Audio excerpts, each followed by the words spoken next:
친구들 안녕하세요. 오늘의 말씀은 기업 물을 자와 함께 사는 룻입니다.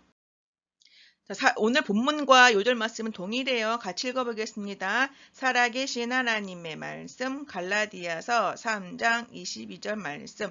그러나 성경이 모든 것을 죄 아래에 가두었으니 이는 예수 그리스도를 믿음으로 말미암는 약속을 믿는 자들에게 주려 함이라. 갈라디아서 3장 22절 말씀. 아멘.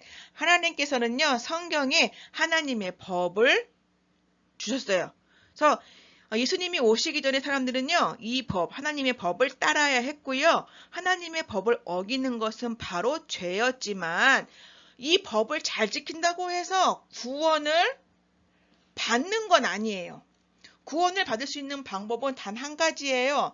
바로 예수님께서 나의 죄를 대신하여 십자가에 못 박혀 피 흘려 돌아가시고 다시 사신 것을 믿을 때 바로 우리에게 구원을 받을 수 있는 거예요. 다시 한번 읽어보겠습니다. 살아계신 하나님의 말씀 갈라디아서 3장 22절 말씀.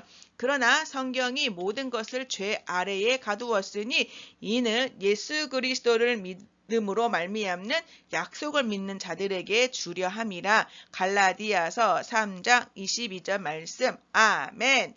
이번 주 요절은요, 바로 이것이에요. 이는부터 주려 함이라까지 외우시면 되겠습니다.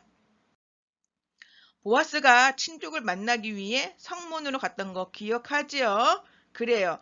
가까운 친족이 룻을 속량하는 것을 거부하였어요. 그래서 룻과 보아스는 곧 결혼을 했고요. 모든 것이 엄청나게 달라졌어요. 전에는 이방인인 룻이 식량을 얻기 위해 보아스의 밭에서 이삭을 주었고 지금은 그 밭의 주인이며 부유한 보아스의 아내가 되었어요. 보아스의 집이나 밭이나 그가 가진 모든 것은 모두 룻의 것이기도 했어요. 자, 무엇이 이렇게 다르게 했을까요? 먼저는 룻이 하나님을 따르기로 선택했고요. 그리고 룻이 속량받아 더 이상 이방인 또 우상 숭배자가 아니라 하나님의 백성이 되고 살아계시고 참되신 하나님을 섬길 수 있게 되어서 그래요. 이제 룻에게는 필요한 모든 것이 자기의 집에 있고요. 또 보아스가 룻을 돌봐주지요. 얼마 후에 보아스의 가정에 아기가 태어났어요. 모든 사람들은 매우 좋아했고요. 축하했어요.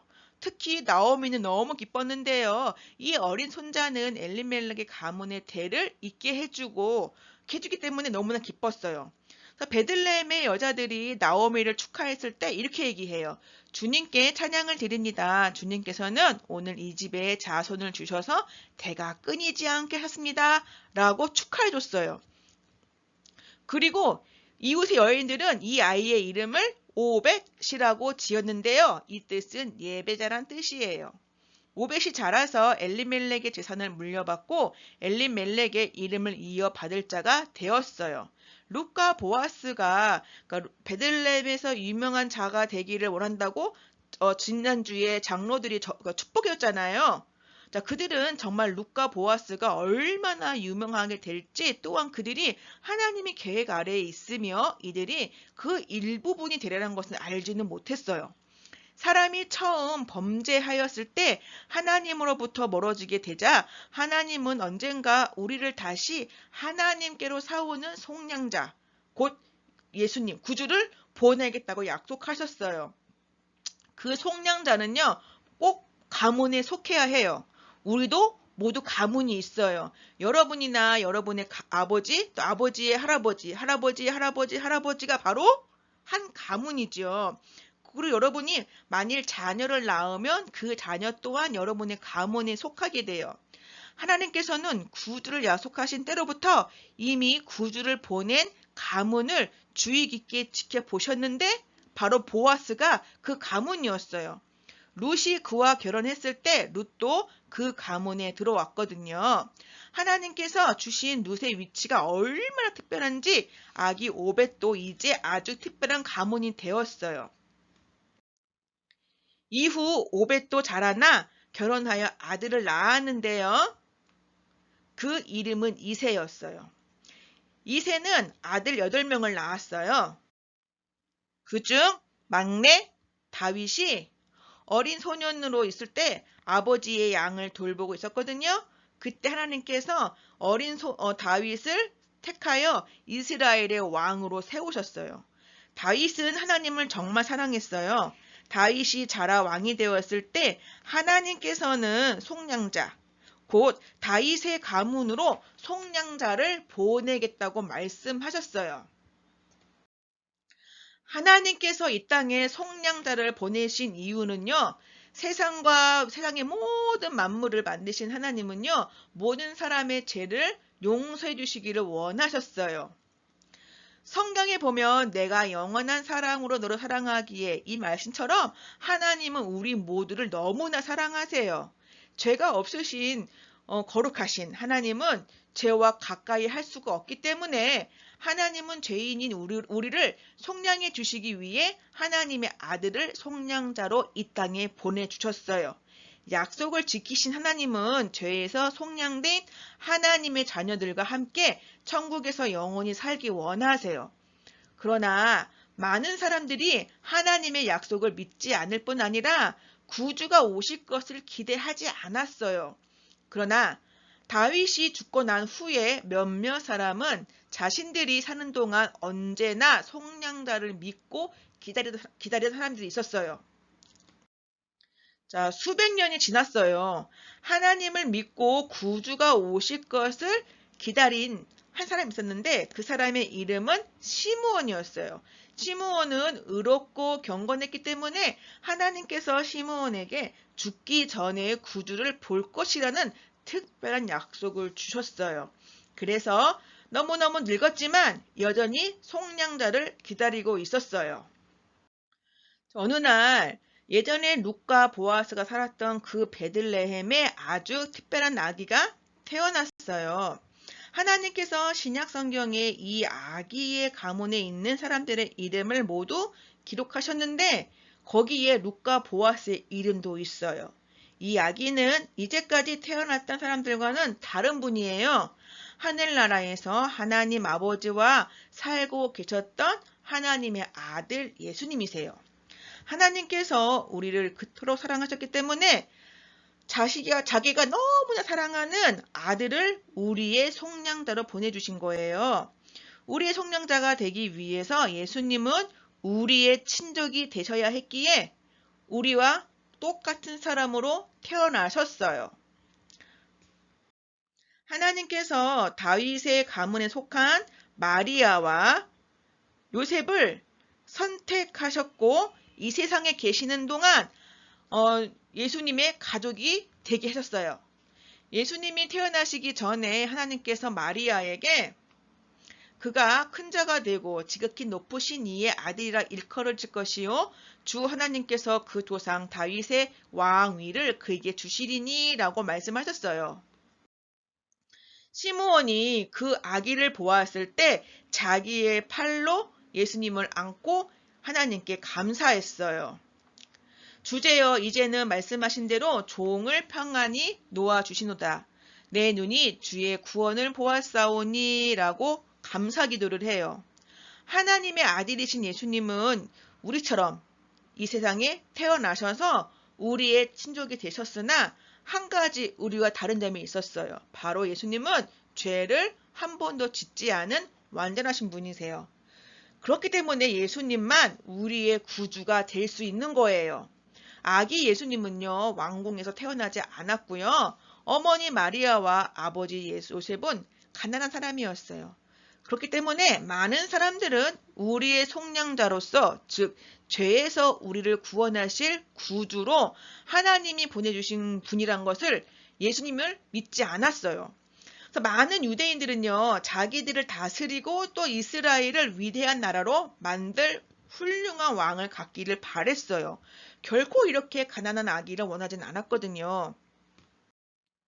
예수님이 어른이 되셨을 때 사람들은 예수님의 가르침을 믿으려고 하지 않았고요. 또 예수님은 자기가 사람들의 죄를 위해 죽으러 오셨다는 말씀을 하셨지만 많은 사람들은 자신들의 지은 죄에 대해 말하는 것을 들으려고 하지 않았어요. 자신이 죄인이라는 것을 인정하지 않으려는 것은 왜 그럴까요? 바로 우리가 태어날 때부터 죄를 짓고 싶어 하는 마음을 갖고 태어나서 그래요. 죄란 매일매일 순간순간마다 하나님이 기뻐하시지 않는 모든 생각과 말과 행동을 하는 것이 바로 죄예요. 성경에 보면 기록된 바 의인은 없나니 하나도 없으며 라고 말하고 있는데, 자, 우리는 어느 누구도 하나님 앞에서 죄인인 사실을 부인할 수 없어요. 우리가 시험 볼 때 친구 것을 몰래 보려고 하는 거나 아니면 부모님을 속이려고 하는데요. 우리는 결코 하나님을 속일 수는 없어요. 하나님은 여러분의 모든 생각과 말과 행동을 알고 계시고 반드시 죄에 대한 벌을 주시는 분이세요.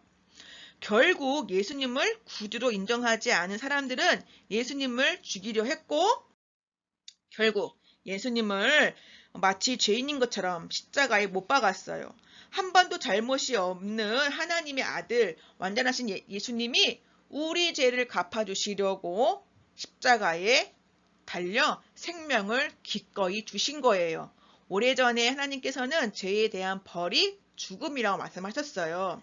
십자가 위에서 예수님이 우리를 위해 죽으셔서 우리가 받을 죄에 대한 벌을 받으셨어요.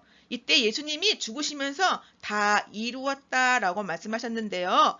예수님은 이 세상에 오셔서 하시려는 일, 곧 속량자가 되시려고 자원하셨어요. 예수님을 따르는 사람들이 예수님의 몸을 십자가에서 내려 무덤에 옮겼어요.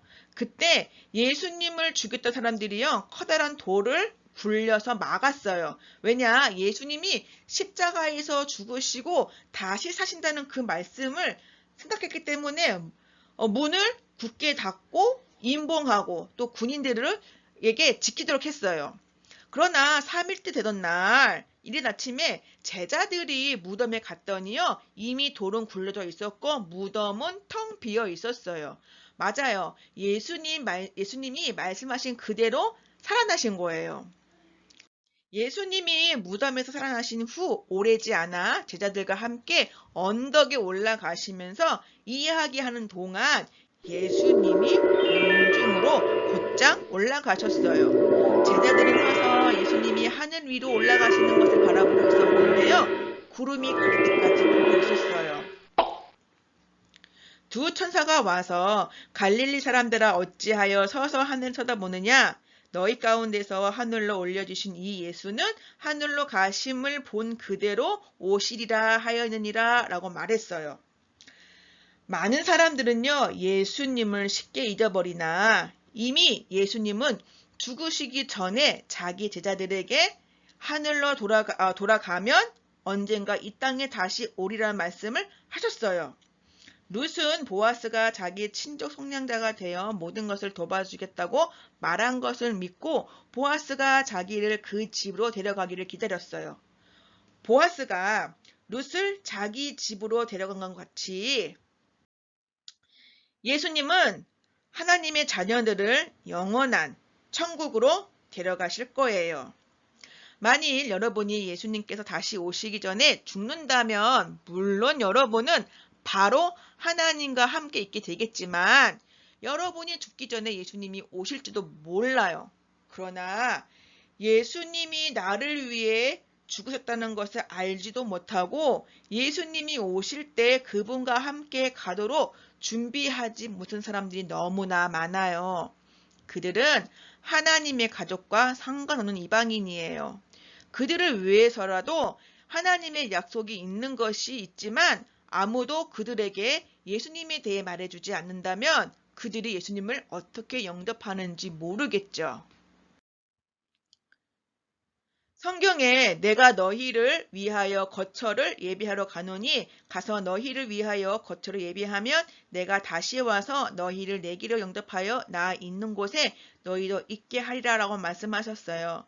이 놀라운 사실을 알지 못하면 예수님과 함께 가도록 준비하지 못한 사람들이 없도록 여러분이 그들에게 예수님을 전해야 돼요. 여러분이 예수님을 구주로 믿고 있는 하나님의 자녀라면 여러분을 하늘나라에 두시려고 다시 오시는 예수님을 꼭 전하세요. 예수님이 이 땅에 오신 이유는 예수님을 믿는 사람들을 하늘나라로 데려가시려고 오셨어요. 만일 여러분이 예수님을 여러분의 구주로 영접하지 않았다면 여러분을 하늘나라에 두시려고 다시 오시는 예수님을 믿으세요. 여러분이 예수님이 해주신 일을 믿기만 하면 하나님의 자녀가 될 수 있어요. 내가 영접하였는지, 또 예수님이 정말 나를 위해 죽으셨는지, 다시 사셨다는 것을 믿기 어렵거나 또 의심되는 친구들은요, 전도사님에게 연락을 주세요. 그러면 성경 말씀을 통하여서 예수님이 여러분을 위해 해주신 이 모든 일들을 잘 알려줄게요. 이미 예수님을 나의 구주로 믿고 있다면 여러분을 하늘나라에 두시려고 다시 오시는 예수님을 꼭 전하세요. 함께 기도하겠습니다. 하나님 아버지 감사합니다. 우리의 속량자 되시며 우리를 하늘나라에 두시려고 다시 오시는 예수님을 꼭 믿고 또한 전할 수 있는 우리 모든 친구가 되게 도와주세요. 예수님의 이름으로 기도하였습니다. 아멘.